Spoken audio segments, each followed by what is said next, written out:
أشهد أن لا إله إلا الله.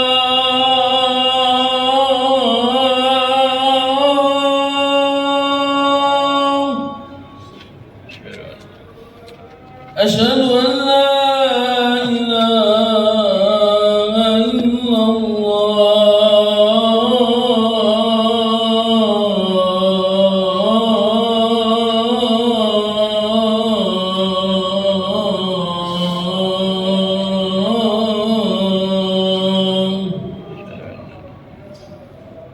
أشهد أن محمدا رسول الله.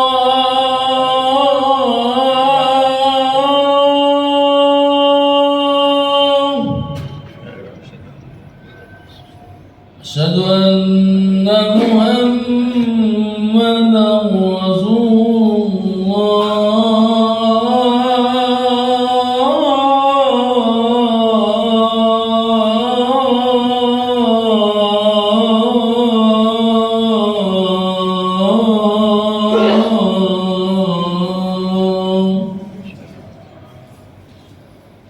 حي على الصلاة.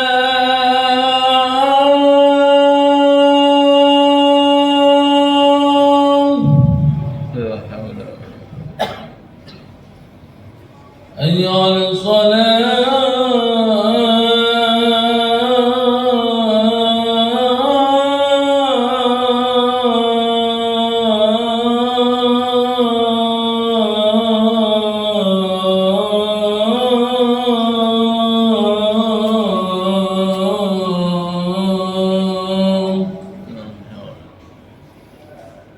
حي على الفلاح.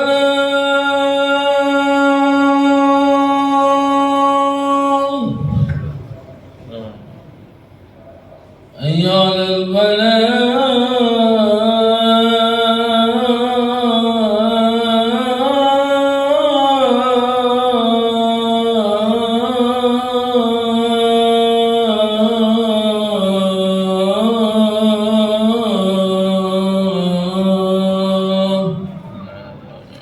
الله أكبر الله أكبر. لا إله إلا الله.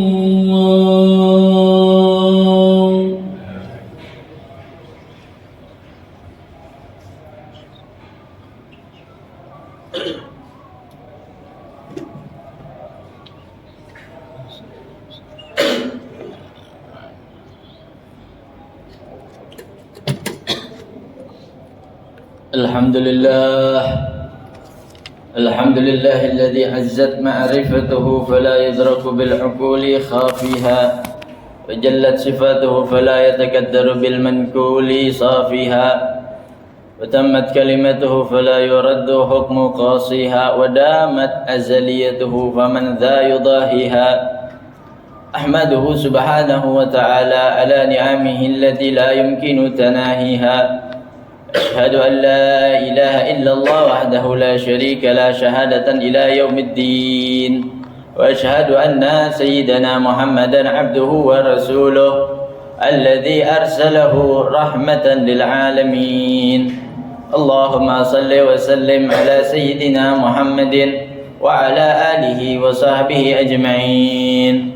أما بعد، فيا أيها الناس استدركوا ما فات من أعماركم، فالدنيا أضغاث أحلام، وحصلوا التوبة فقد قرب الرحيل، فما أسعد من بادر بقية عمره بالاغتنام. قال تعالى: أعوذ بالله من الشيطان الرجيم. بسم الله الرحمن الرحيم. يصلح لكم أعمالكم ويغفر لكم ذنوبكم، ومن يطع الله ورسوله فقد فاز فوزا عظيما. صدق الله العظيم وصدق رسول الحبيب الكريم، ونحن على ذلك من الشاهدين والشاكرين، والحمد لله رب العالمين. Masyarul hadirin rahimakumullah, jamaah Jumat yang dirahmati Allah Subhanahu wa taala. Bersama-sama kita bersyukur pada siang hari ini atas segala karunia nikmat-Nya yang begitu banyak, yang begitu besar. sehingga kita dapat berkumpul untuk melaksanakan salat Jumat secara berjamaah. Karena hakikatnya inilah nikmat yang terbesar dari Allah Subhanahu wa taala, adalah bisa menghambakan dirinya kepada Tuhannya. Apalah kita mempunyai harta yang banyak, umur yang panjang, dunia seisinya kita miliki, namun tiada satupun yang dapat kita gunakan untuk ibadah kepada Allah Subhanahu wa taala. Karena itu semua akan kita tinggalkan, akan kita lewati, dan tidak akan bermanfaat bagi kita sedikit pun kalau bukan digunakan untuk ibadah kepada Allah Subhanahu wa taala. Ma'asyiral hadirin rahimakumullah, salawat serta salam selalu tercurah kepada junjungan alam, yaitu Nabi kita, Nabi besar Muhammad sallallahu alaihi wa ala alihi wa sahbihi wasallam, beserta para keluarga, sahabat, dan kita. Tiada lain yang kita bisa harapkan sebagai umatnya melainkan pertolongan, melainkan syafaat nanti di yaumil qiyamah. Tak ada yang bisa menyelamatkan kita, bahkan amal kita sekalipun tidak mencukupi untuk menyelamatkan diri kita sendiri, apalagi orang-orang yang kita cintai. Maka dari itu harapan kita adalah rahmat Allah, syafaat Nabi Muhammad sallallahu alaihi wasallam. Maka dari itu perbanyaklah bersalawat kepada Nabi Muhammad sallallahu alaihi wasallam, khususnya di hari yang mulia ini, Sayyidul Ayyam, yaitu hari Jumat. Al-Khatib selalu berwasiat khususnya untuk diri pribadi dan umumnya kepada para jamaah, tak bosan-bosannya selalu tingkatkan ketakwaan kita kepada Allah Subhanahu wa taala. Karena Allah Subhanahu wa taala tegaskan dalam Al-Qur'an, fatazawwadu fa inna khairaz zadi taqwa. Berbekallah kalian, hai sekalian manusia, karena sebaik-baiknya bekal di dunia ini adalah ketakwaan kepada Allah Subhanahu wa taala. Lalu apa itu takwa? Imtitsalu awamirillah wa ijtinabu nawahihi. Takwa adalah selalu menjalankan perintah Allah dan meninggalkan segala larangan Allah. Lalu bagaimana kita mengetahui perintah Allah, mana larangan Allah? Yang mana kita kerjakan, yang mana kita tinggalkan? Maka satu-satunya jalan adalah menuntut ilmu agama. Di situ ada perintah Allah dan ada larangan Allah. Maka siapapun yang tidak mengetahui akan agamanya, maka jauh dari kata takwa. Ma'asyiral hadirin rahimakumullah, di kesempatan yang singkat ini ada satu nasihat yang datangnya dari kitab Nasaihul Ibad, karangan atau tulisan daripada ulama Nusantara, yaitu yang berasal dari Banten, Syekh Nawawi Al-Bantani, Syekh Umar Al-Bantani. Beliau mengatakan di dalam kitabnya Nasaihul Ibad, yang mana artinya nasihat-nasihat bagi hamba-hamba Allah Subhanahu wa taala. Kita ini manusia, mempunyai hati, perlu nutrisi sebagaimana badan kita yang perlu nutrisi. Maka yang paling penting adalah hati untuk kita perhatikan, karena hati adalah raja di dalam diri manusia. Sebab melangkahnya kita, berfikirnya kita, beraktivitasnya kita, itu semua digerakkan oleh hati. Hati yang baik, maka perbuatan akan baik.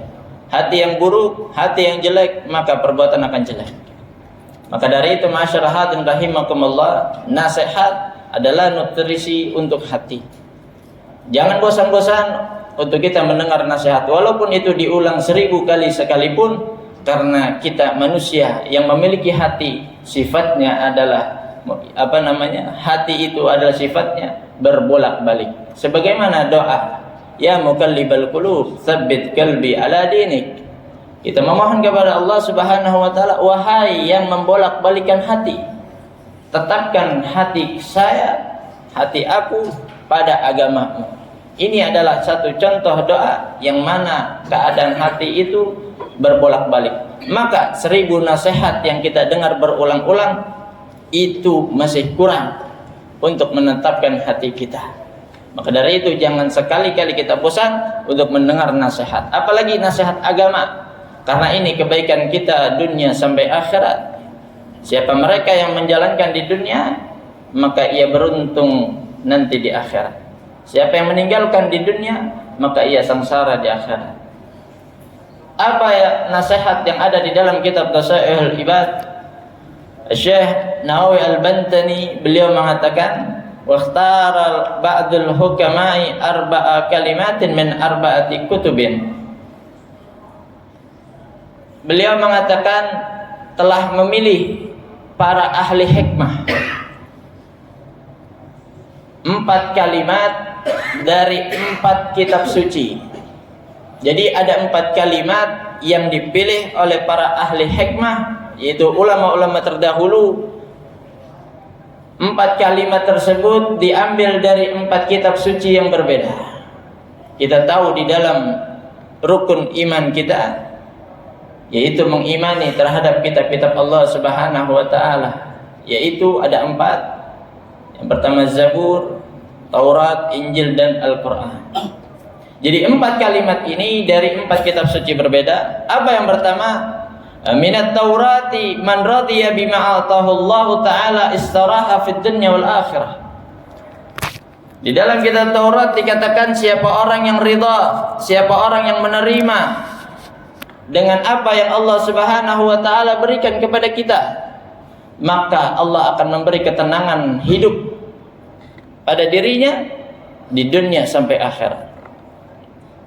Jadi siapa orang yang tidak mengeluh, tidak mempermasalahkan dengan apa yang telah Allah Subhanahu wa taala takdirkan kepada dirinya, yang telah Allah Subhanahu wa taala berikan pada dirinya, maka Allah akan kasih dia hidup tenang, enggak banyak pikiran di dunia sampai di akhirat. Lalu yang kedua, nasihat ini diambil dari kitab Wa Minal Injili, dan dalam kitab Injil, man hadama syahawati azza fid dunya wal akhirah. Siapa orang yang mengalahkan, menundukkan hawa nafsunya, maka hidupnya mulia dunia sampai akhirat. Masyaallah hadirin rahimakumullah, perlu diketahui bahwa di setiap diri manusia itu terdapat satu senjata syaitan. Syaitan bisa kita usir, bisa kita lawan, namun hawa nafsu adalah lawan yang paling berat. Kenapa? Karena ada di dalam diri kita.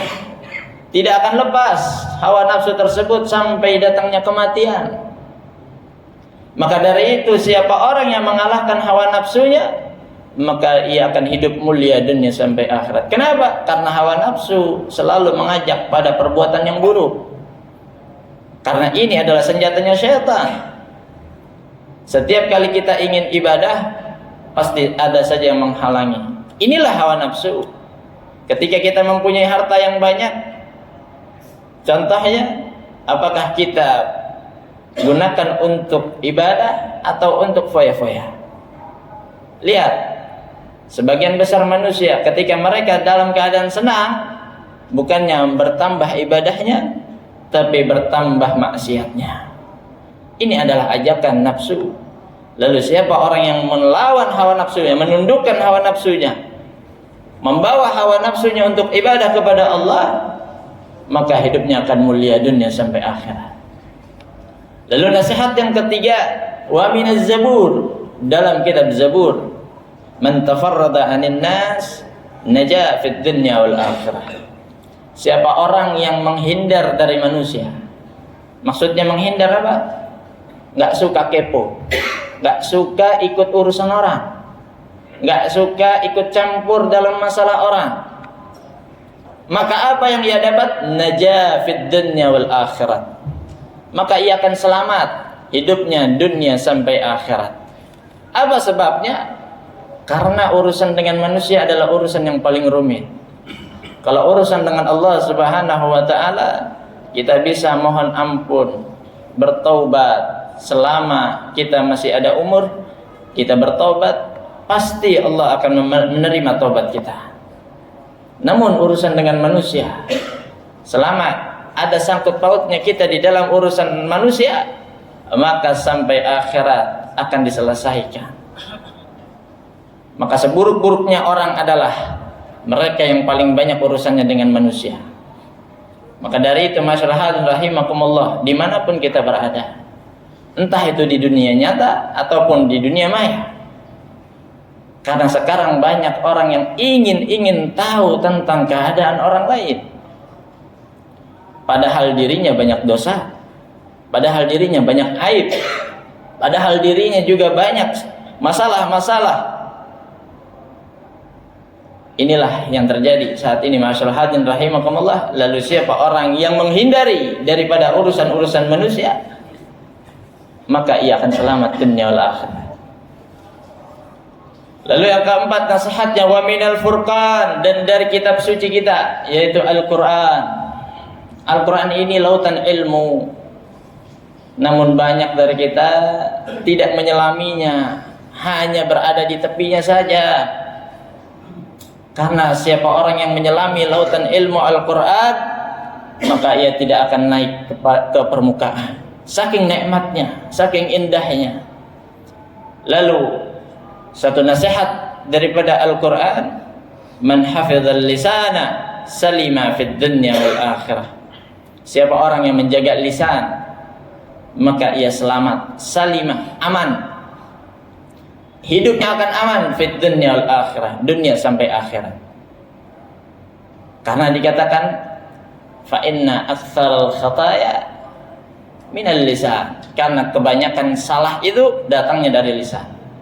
Hati-hati orang yang banyak bicara, suatu saat ia akan kepleset, suatu saat ia akan menerima akibat daripada banyak bicaranya. Lalu bagaimana caranya untuk menahan tidak banyak bicara? Alihkan dengan banyak berzikir, dengan banyak beristighfar, dengan banyak bersalawat. Karena itu lebih bermanfaat untuk kita. Karena itu lebih bermanfaat untuk diri kita sendiri, keselamatan diri kita sendiri. Lalu orang yang sedikit bicara, ia akan aman daripada gangguan-gangguan orang, omongan-omongan orang. Sebab pembicaraan yang kita bicarakan akan dibalas dengan apapun itu. Entah itu dengan perlakuan, entah itu dengan ucapan lagi. Kenapa? Karena lisan ini bisa mengundang yang namanya bahaya. Bahaya di dunia bisa terlihat, bahaya di dunia bisa kita antisipasi. Namun bahaya di akhirat siapa yang bisa tahu? Dosa yang kita terima siapa yang tahu? Siksa yang akan kita dapati siapa yang tahu? Maka dari itu man hafizal lisana salima fid dunya wal akhirah. Siapa orang yang menjaga lisannya, maka aman hidupnya di dunia sampai akhirat.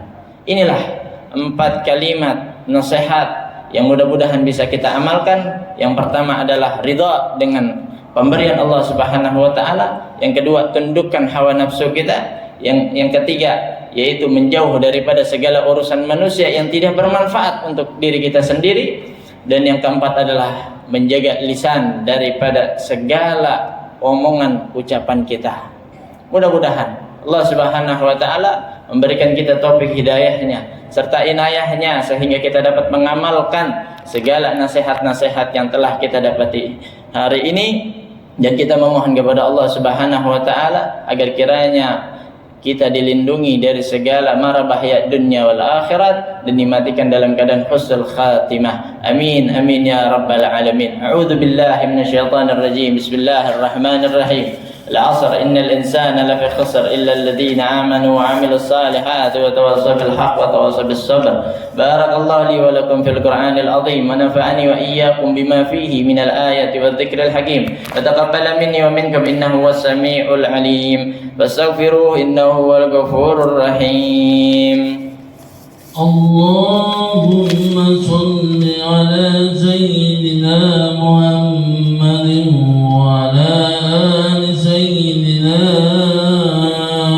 محمد.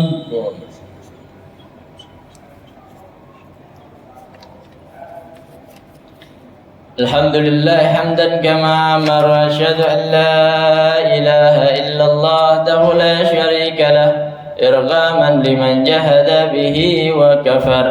وأشهد أن سيدنا محمدا عبده ورسوله سيد الإنس والبشر. اللهم صل وسلم على سيدنا محمد وعلى آله وصحبه ما اتصلت عين بنظر وأذن بخبر من يومنا هذا إلى يوم المحشر.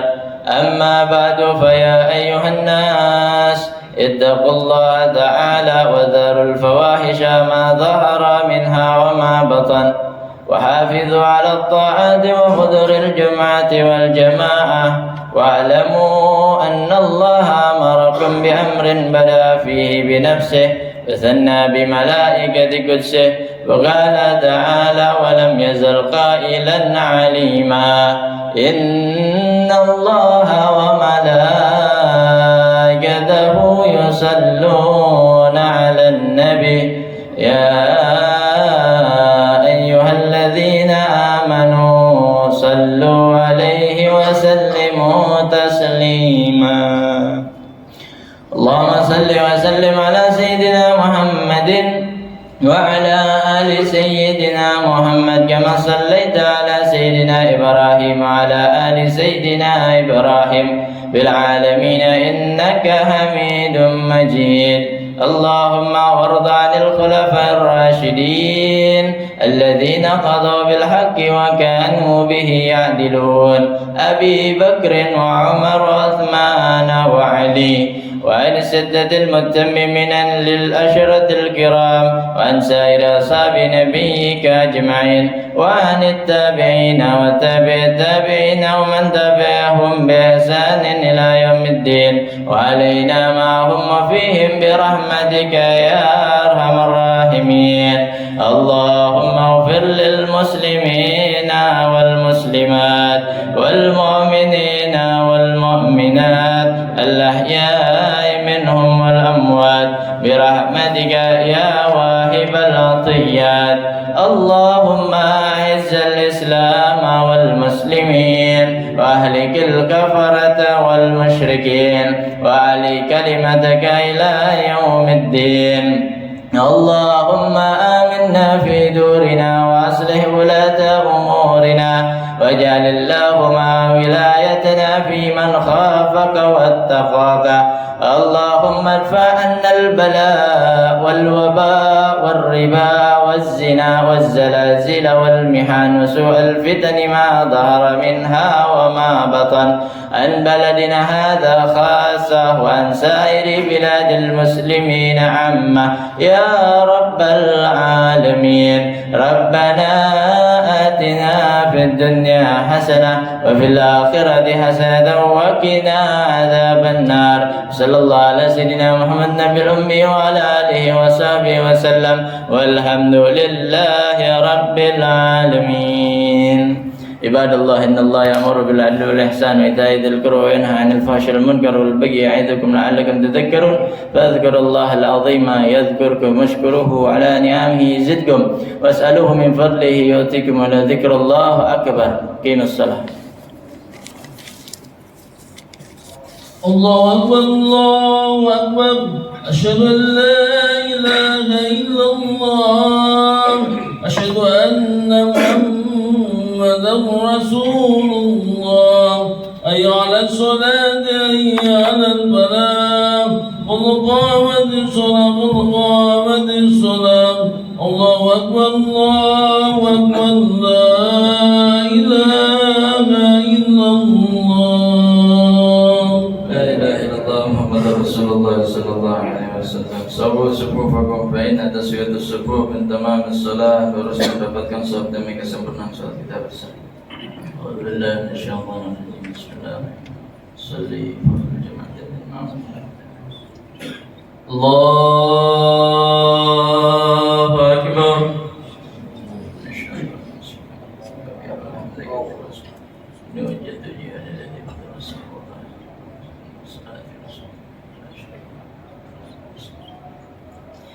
بسم الله الرحمن الرحيم. الحمد لله رب العالمين الرحمن الرحيم مالك يوم الدين. إياك نعبد وإياك نستعين.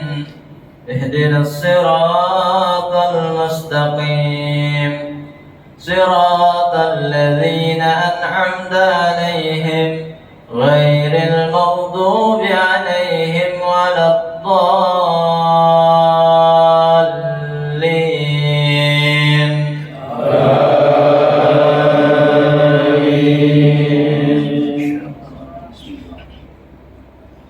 بسم الله الرحمن الرحيم. سبح اسم ربك الأعلى الذي خلق فسوى والذي قدر فهدى والذي أخرج المرعى فجعله غثاء أحوى سنقرئك فلا تنسى إلا ما شاء الله إنه يعلم الجهر وما يخفى ونيسرك لليسرى فذكر إن نفعت الذكرى سيذكر من يخشى ويتجنبها الأشقى الذي يصلى النار الكبرى ثم لا يموت فيها ولا يحيا قد أفلح من تزكى وذكر اسم ربه فصلى بل تؤثرون الحياة الدنيا والآخرة خير وأبقى إن هذا لفي الصحف الأولى صحف إبراهيم وموسى. الله أكبر.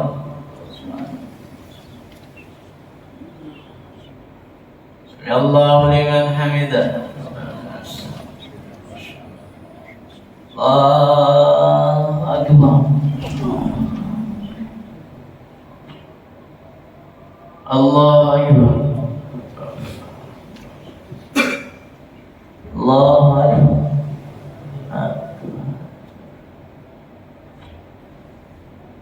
الله أكبر.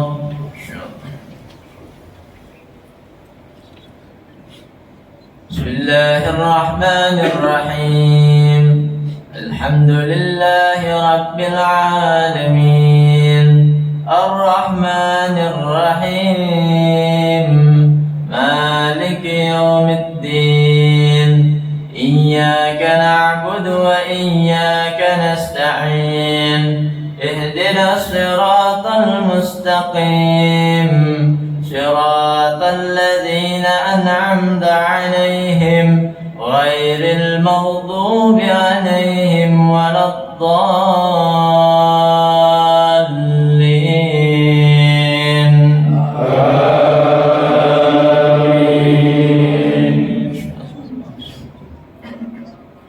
بسم الله الرحمن الرحيم.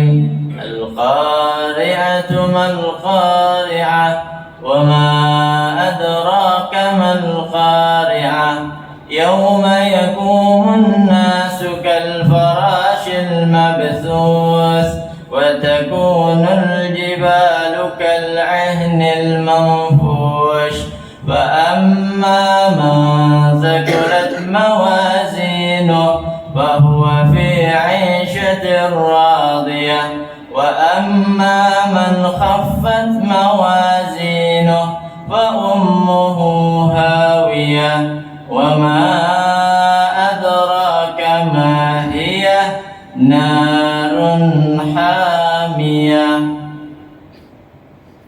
الله أكبر. سمع الله لمن حمده.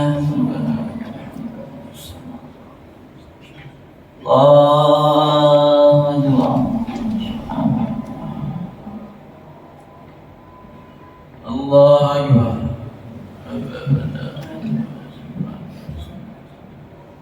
الله أكبر.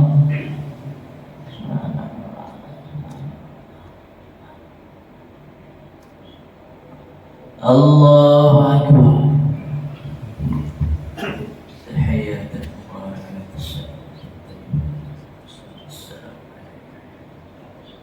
السلام عليكم.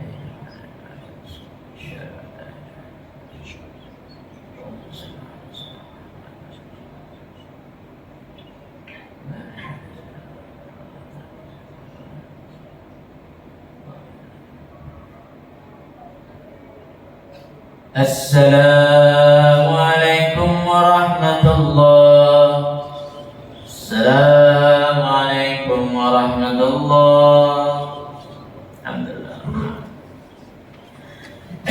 الله العظيم الذي لا إله إلا هو الحي القيوم وأتوب إليه.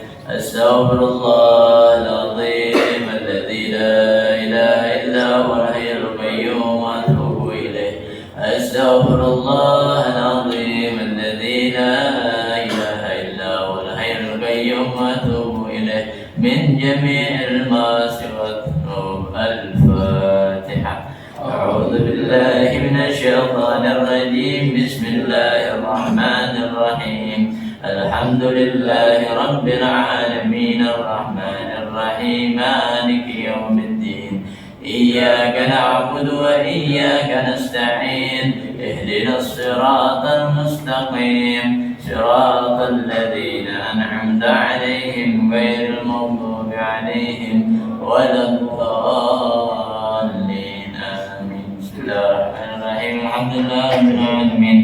اللهم صل وسلم على سيدنا محمد صلاة تنجينا بها من جميع الأهوال والآفات وتقضي لنا بها جميع الحاجات وتطهرنا بها من جميع السيئات وترفعنا بها عندك على الدرجات وتبلغنا بها أقصى الغايات من جميع الخيرات في الحياة وبعد الممات إنك على كل شيء قدير.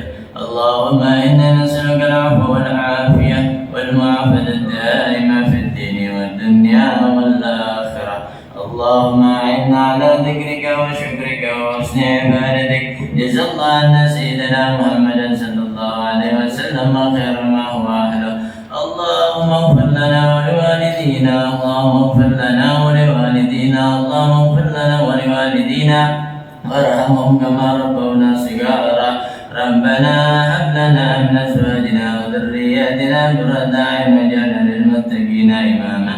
ربنا ظلمنا أنفسنا وإن لم تغفر لنا وترحمنا لنكونن من الخاسرين. ربنا تقبل منا إنك أنت السميع العليم وتب علينا إنك أنت التواب الرحيم. ربنا آتنا في الدنيا حسنة وفي الآخرة حسنة وقنا عذاب النار. وصلى الله على سيدنا محمد النبي الأمي وعلى آله وصحبه وسلم والحمد لله رب العالمين.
Thank